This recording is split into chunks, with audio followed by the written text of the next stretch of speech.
Good morning from Panhandle Outdoors, America's only daily outdoor TV show. Your source for fishing, hunting, and information for folks who enjoy the great outdoors. Now sit back, relax. It's Panhandle Outdoors. Good morning, folks. Welcome to Panhandle Outdoors. I'm Winston Chester. Welcome to the Friday edition of Panhandle Outdoors, and we're glad to be here. We're ending up a great week. Got some really good guests on here. Got some excellent shows lined up for next week, so we're just going to keep pushing on and appreciate the viewership we have. Weather brought to us by Haney Technical Center at the corner of Baldwin and Highway 77. High today, 86. It's warming back up. Low's only going to be 76, so it's not going to be cool nights either. The water temperature has been fascinating this week, 78 degrees. Like I say, it's dropped right around 8 degrees now. It was up to 86, 87 last week, and it's dropped. And it's going to really affect the fishing, especially the migratory pattern. You know, usually fall into this fall pattern, but the migratory pattern is going to be a little bit affected. We're going to talk about that in our fishing report. Let's move on now. The river reading is brought to us by Sandhill Seafood, the Apalachicola at Bluntstown.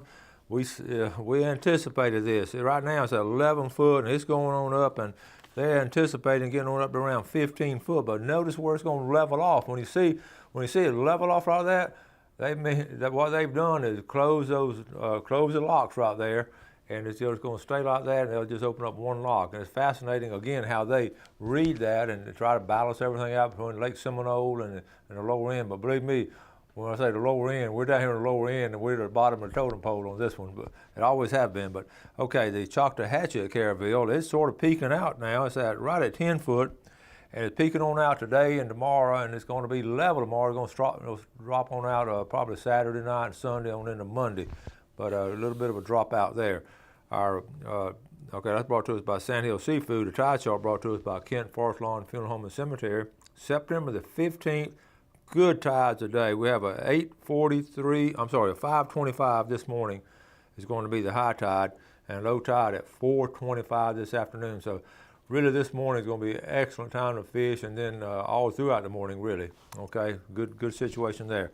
A marine forecast is going to be south-southeast, not about 5 to 10, a little bit of an easterly influence right there. And let's go into our fishing game time brought to us by Blue Water Outriggers on Friday. I'd like to do them in this segment here, 8:43 to 10:43. Again, that's right after that tide situation. And tonight, 9:11 to 11:11.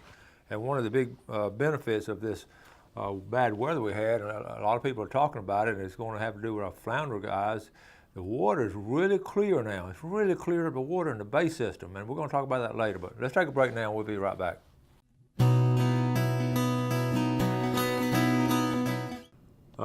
Technology, folks, is amazing. You still on the phone? Okay. Okay, we're going to. Okay, you still there, Norm? Yes, I am. Okay, we got it. We got you hooked back up. Listen, down here at Sea-Quarters Marina, and we got just a quick report. We want to make sure you guys didn't get blown away, so tell us what all happened down there. We just had a lot of wind, and the river drained out. Tell us about what one of the old-timers told you. A fellow lived here 75 years, said he had never seen the river that low. Wow, that's something. So all the boats sitting up high and dry? Yes, sir. Sailboats were leaned over, and the rest of them were sitting in the mud. Did y'all get some pictures? I'm sure Kim did. Okay. I did not personally take any pictures. Okay, well, we'll try to get some pictures. I know that's fascinating down there, too. So, this weekend, we've got to get back to normal now, so fish ought to be biting pretty soon, don't you think? I'm hoping for it. Maybe this weather will turn them on. Okay. Well, thank you for that report. We're so happy y'all are all well and good down there. Yes, sir. Thank you, and I'm glad everything worked out for y'all, too. All right, thank you. All right, what about that? All right, so checking with our buddies down at Sea-Quarters. Now, somebody's been there 75 years, never seen a river that low, so you know, that was a unique situation about being sucked out of there. It really was. Okay, we're going to move on.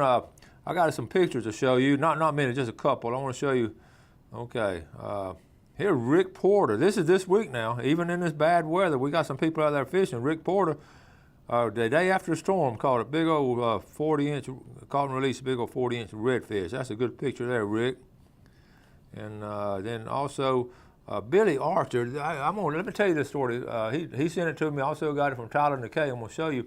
you know, when the storm hit, everybody had their boats put up, including Billy Archer. And when they were bringing theirs back the day after the storm, they're easing across the bay, you know, headed back to St. Andrew to put it back in the berth. And he said, he said, okay, I'm gonna look at this. After hunkering down for 3 days, waiting for Hurricane Irma to make landfall again, Bam Bam, who was Tyler and Decay, and I finally felt it was time to go back to our dock.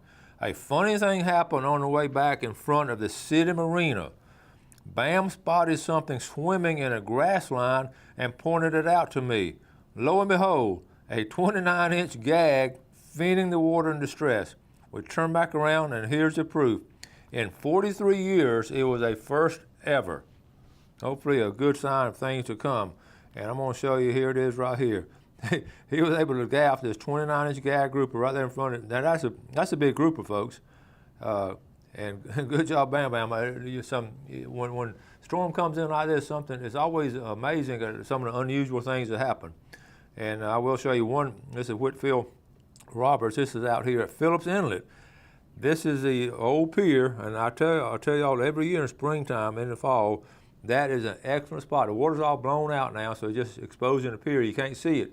It's underwater most of the time. But here, that's the pier I'm talking about when I'm talking about pompano fishing from the surf out there at Phillips Inlet, out there at the state park. So Camp Helen State Park. And that's that old pier. It's been there for a long time, but pompano love that spot, so I did want to show it to you. Now I'm going to tell you one more story. We always talk about doing good things for your fellow man and doing something good every day, and I'm not just saying that for a cliche and all. We've always been a part of a lifestyle, hopefully, and people are good about that. But a lot of times we're giving, but sometimes we're on the receiving end, or someone in our family is on the receiving end. This is a really good situation here. It doesn't have anything to do with outdoors, but it has something good to do. And this is with my daughter, Wendy, who teaches school. They moved up to Tennessee, and she teaches middle school up there, and she coaches girls volleyball. So I'm gonna read you this story, and because it's just heartwarming. And I want to share it with you about somebody doing something good. Okay, and this is in her words too. The value of a friend can truly not be measured. I woke up early this morning and made spaghetti for my volleyball team to eat after school.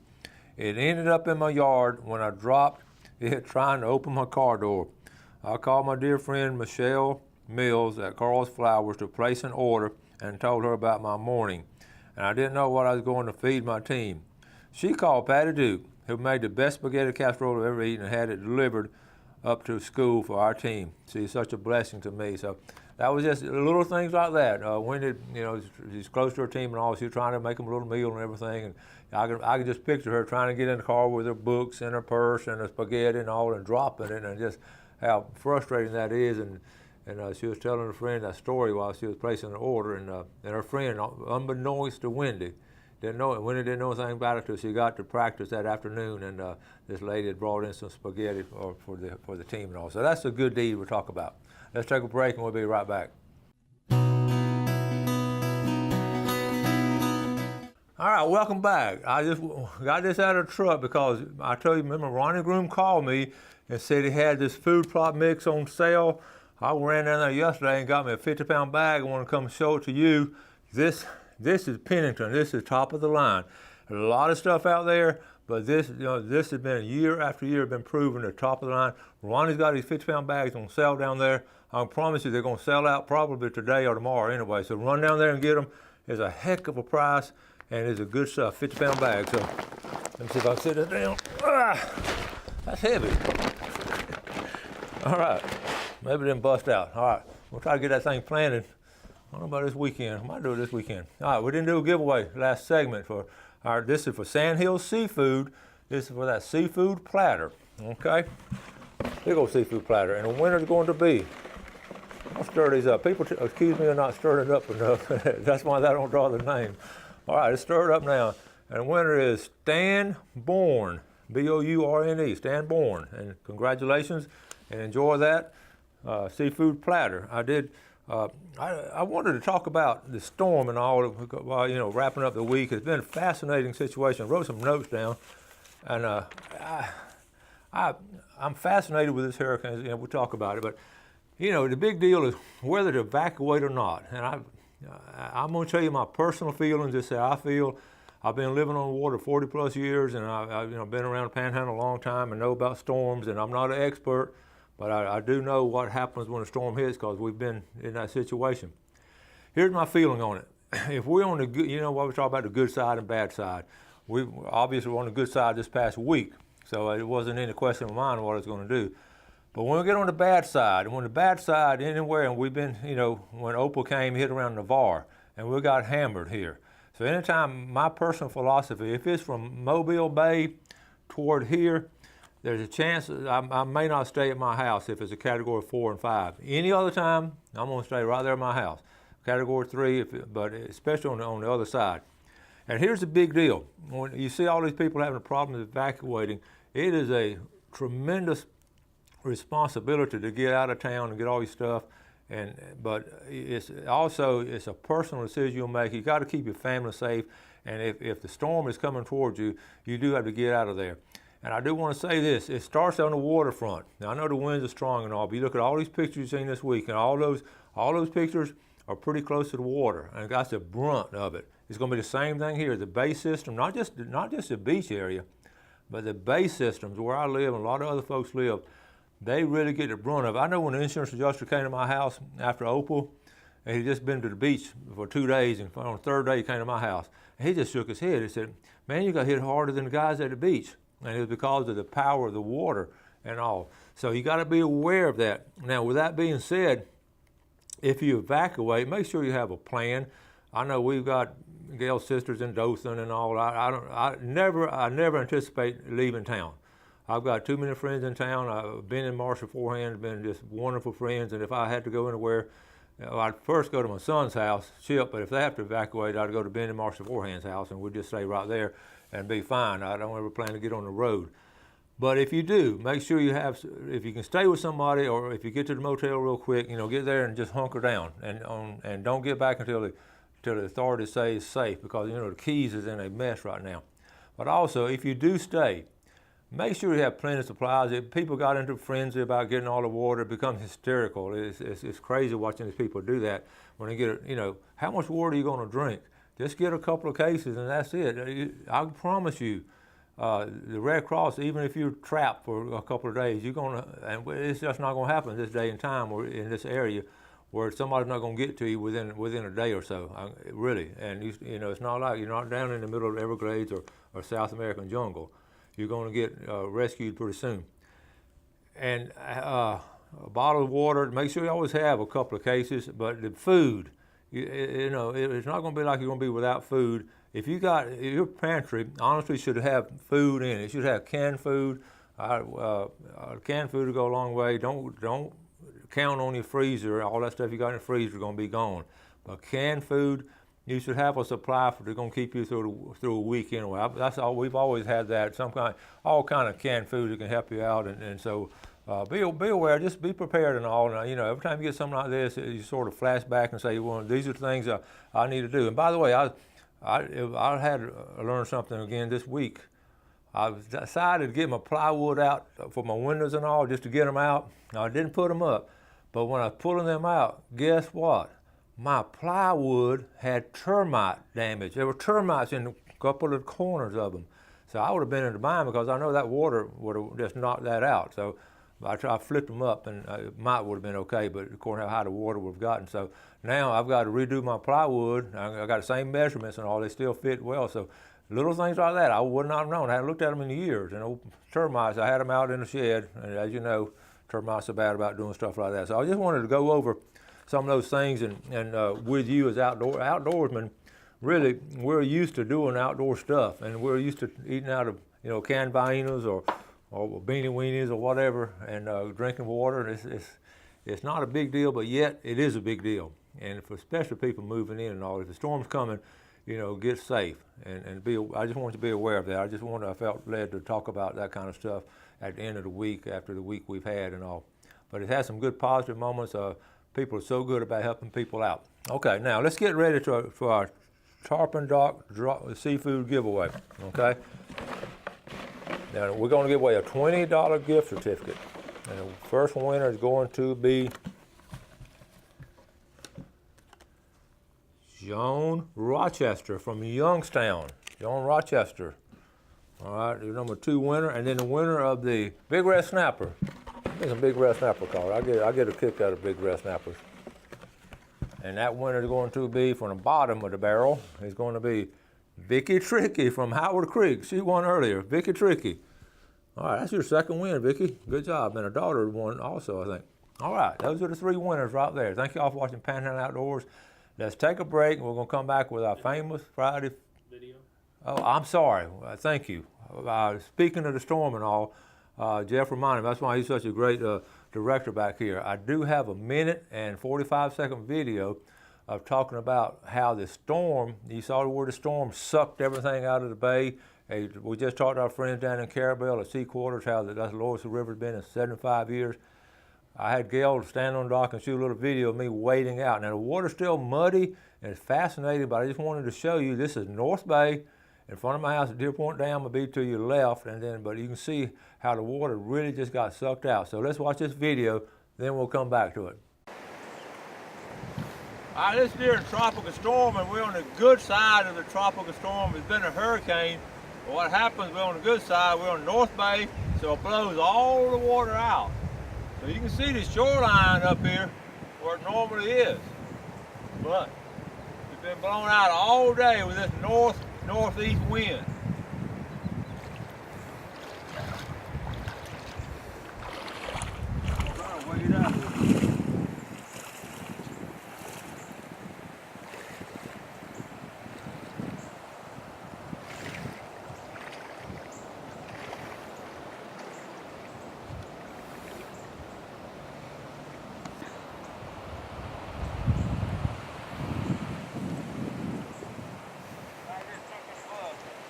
Talk about this. All right, it's sandy, it's a good sandy bottom. You get about right here. It's really muddy, about that deep in mud.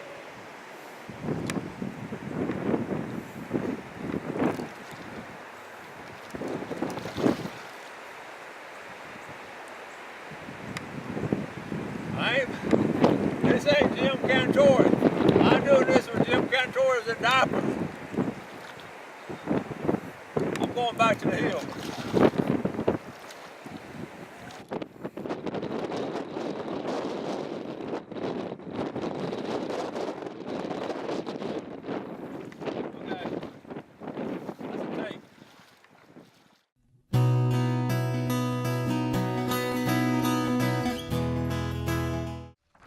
Hey, welcome back to our famous Friday fishing forecast. Hope you enjoyed that video. Now, you saw me walking, but it really is real sandy right there. But then right beneath that sand is mud, and I was getting down that deep in it. I couldn't walk. In fact, but right after that now, I did go there and catch a speckled trout. I just want to prove you can catch a speckled trout after that storm and all, and I did. So, but let's move on. We're looking at the fishing report. Let's read.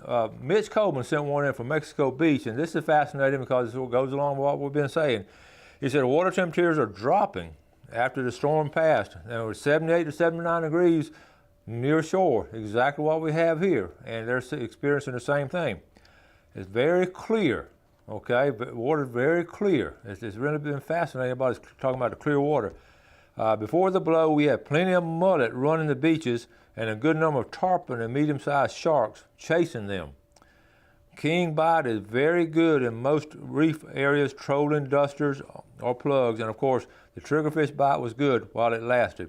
Maybe we'll get a couple more weeks, so it's going to be fascinating as what happens too. And I also got a report from I've got an anonymous source at the Panama City Pier, and he's really good about sending. He wants to remain anonymous, but here's at the City Pier update on that.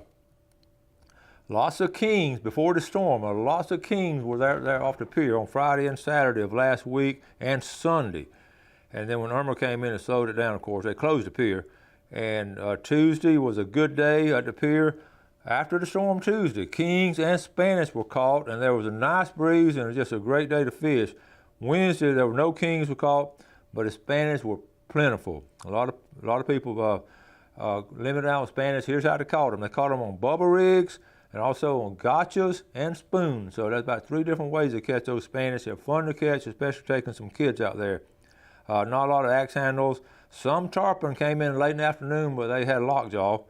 And there have been some redfish caught in shallow water, and there were too big too. And so anyway, it's a good update on Panama City Beach Pier and all. So what we're looking at overall, and I won't get into a lot of details, but like I say, the water's clear now.